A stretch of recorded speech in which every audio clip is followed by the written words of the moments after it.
pitch. Oh, Riddiman straight down the ground all the way. Brings 687 রানে innings ঘোষণা ভারতের। মুশফিক সাব্বিরদের বাজে ফিল্ডিং এর মহড়া। টানা 4 সিরিজে বিরাট কোহলির double century record. He takes the aerial route. He's miscued it. It's the 4th double hundred for Virat Kohli, all in one season. নতুন দিন ব্যাটসম্যানদের দিকে তাকিয়ে বাংলাদেশ।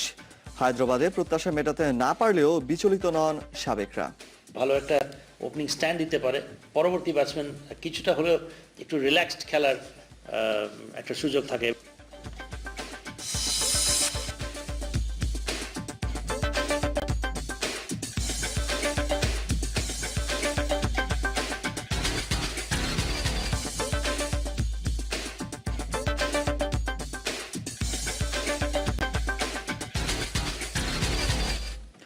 স্বাগত জানাচ্ছি রাতের স্পোর্টস ওয়ার্ল্ডে। আপনাদের সাথে আছে আমি অলোক হাসান।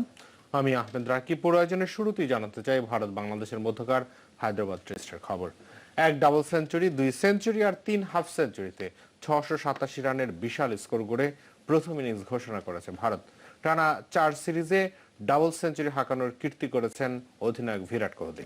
পাহাড় সম স্কোর তাড়া করতে নেমে দ্বিতীয় দিন শেষে সৌম্য সরকারের উইকেট হারিয়ে বাংলাদেশের স্কোর 41 রান।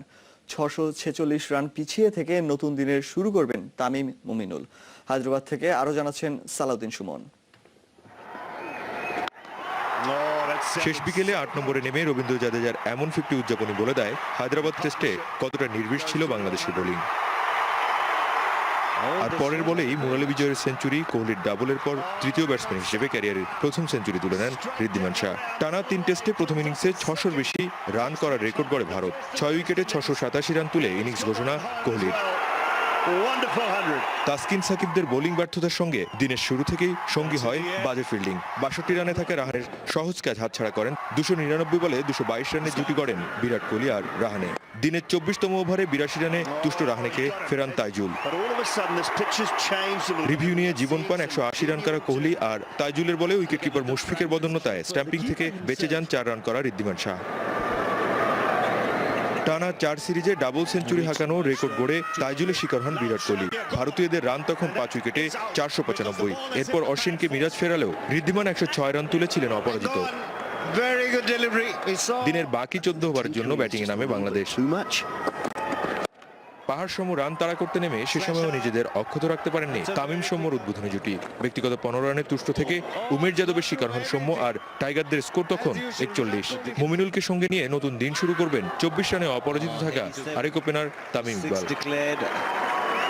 হায়দ্রাবাদ টেস্টের প্রথম ইনিংসে ভারতীয় ব্যাটসম্যানদের কাছে অসহায় আত্মসমর্পণ বাংলাদেশি বোলারদের। তবে দ্বিতীয় দিনের লাঞ্চের পর থেকে যেভাবে ঘুরতে শুরু করেছে বল, তাতে বোঝাই যায় কঠিন চ্যালেঞ্জের সম্মুখীন হতে হবে বাংলাদেশি ব্যাটসম্যানদের, যেখানে ভারতের সবচেয়ে বড় অস্ত্র রবিচন্দ্রন অশ্বিন আর রবীন্দ্র জাদেজার মতো স্পিনাররা।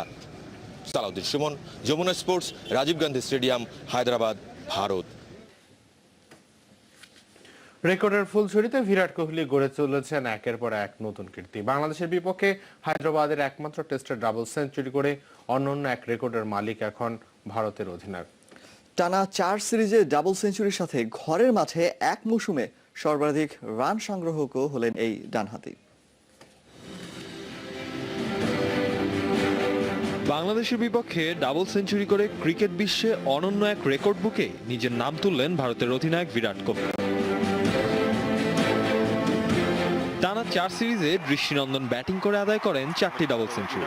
21 জুলাই ওয়েস্ট ইন্ডিজের বিপক্ষে 200 রান দিয়ে শুরুর সেই ধারা ধরে রাখলেন বাংলাদেশের বিপক্ষে 204 রান করে। 24টি 4-এর সহায়তায় বাংলাদেশের বিপক্ষে অধিনায়ক হিসেবে গ্রাহাম স্মিথের পরে দ্বিতীয় সর্বোচ্চ রানের ইনিংসও এখন বিরাটের। ঘরের মাঠে এক মৌসুমে সর্বাধিক রান এখন এই 28 বছর বয়সী। 9 ম্যাচের 15 ইনিংসের রান 1168। ক্যারিয়ারের গড় যেখানে 51.91, সেখানে ঘরের মাঠে গড় আকাশচুম্বী প্রায় 90 ছুঁই। নিজেকে প্রতিনিয়ত ছাড়িয়ে নিয়ে যাচ্ছেন অন্য উচ্চতায়। নিজের পারফরমেন্সের দিন বাকি পুরো দলই যেন চাপা পড়ে বিরাট কোহলির নামের আড়ালে। নাভিল খান, যমুনা স্পোর্টস। রাকিব, প্রথম ইনিংসটি আমরা শেষ করলাম, ভারতের প্রথম ইনিংস। আমরা একটু আপনার কাছে জানতে চাই আজকে বাংলাদেশের বোলারদের ওভারঅল পারফরম্যান্স। বোলাররা আসলে সবাই হতাশ করেছেন কারণ 5 জন বোলার হচ্ছে 100-র বেশি রান দিয়েছেন। একটু যদি আমরা দেখি আমাদের নিয়মিত বোলার যারা ছিলেন তাদের কি অবস্থা। মেহেদী হাসান মিরাজ যিনি সবচেয়ে এক্সপেন্সিভ বোলার ছিলেন, যদিও অনেক বেশি বোলিং তিনি করেছেন, 42 ওভারে 165 রান দিয়েছেন, ইকোনমি হচ্ছে 3.92। তাইজুল ইসলাম তিনি 47 ওভার বোলিং করেছেন, সবচেয়ে সফল বোলার অবশ্য তিনি, 3 উইকেট পেয়েছেন, তিনি দিয়েছেন 156 রান। তাসকিন আহমেদ আগের দিনটা অসাধারণ ছিল, আজকে অবশ্য অনেক বেশি এক্সপেন্সিভ, কিন্তু 25 ওভার বোলিং করেছেন, এটা বাংলাদেশের ক্রিকেটের জন্য অনেক বড় সাইন, একজন পেস বোলার। হ্যাঁ, এবং এটি তার দ্বিতীয় টেস্ট তিনি খেলছেন। 25 ওভার বোলিং করে 127 রান দিয়েছেন, 1 উইকেট তিনি পেয়েছেন। বাকি দুইজন হচ্ছেন কামরুল ইসলাম রাব্বি এবং সাকিব আল হাসান। সাকিব আল হাসান কিন্তু খুবই বাজে একটা ইনিংস কাটিয়েছেন, একেবারে উইকেট শূন্য, ইকোনমি হচ্ছে 4.33, 104 রান দিয়েছেন 24 ওভার, অনেক কম বোল করেছেন বোঝা যাচ্ছে। এবং কামরুল ইসলাম রাব্বি 19 ওভারে ঠিক 100 রান দিয়েছেন। যদিও এই নিউজিল্যান্ড ট্যুরে তার বোলিং খুবই ভালো ছিল, কিন্তু কেন যেন মনে হচ্ছে হায়দ্রাবাদে ঠিক সেভাবে বোলিং করতে পারেননি। রাকিব, আপনাকে ধন্যবাদ। এদিকে কম সংখ্যক টেস্ট ম্যাচ খেলার কারণেই বড় পরিসরে ক্রিকেটে এখনো বাংলাদেশের পারফরমেন্স সন্তোষজনক নয় বলে মনে করেন সাবেকরা। বোলিং আর ফিল্ডিংয়ে এখনো অনেক উন্নতি করতে হবে, তবে তারা মনে করেন উইকেটের পেছনে আর অধিনায়ক হিসেবে মুশফিকের বাজে পারফরমেন্স সাময়িক। ঐতিহাসিক হায়দ্রাবাদ টেস্টের প্রথম ইনিংসে বাংলাদেশকে রীতিমতো রানের পাহাড় চাপা দিয়েছে স্বাগতিকরা। বড় স্কোর করার পেছনে বাংলাদেশের ফিল্ডারদের ছোটখাটো ভুল ত্রুটি বেশি চোখে পড়ছে ক্রিকেট সংশ্লিষ্টদের।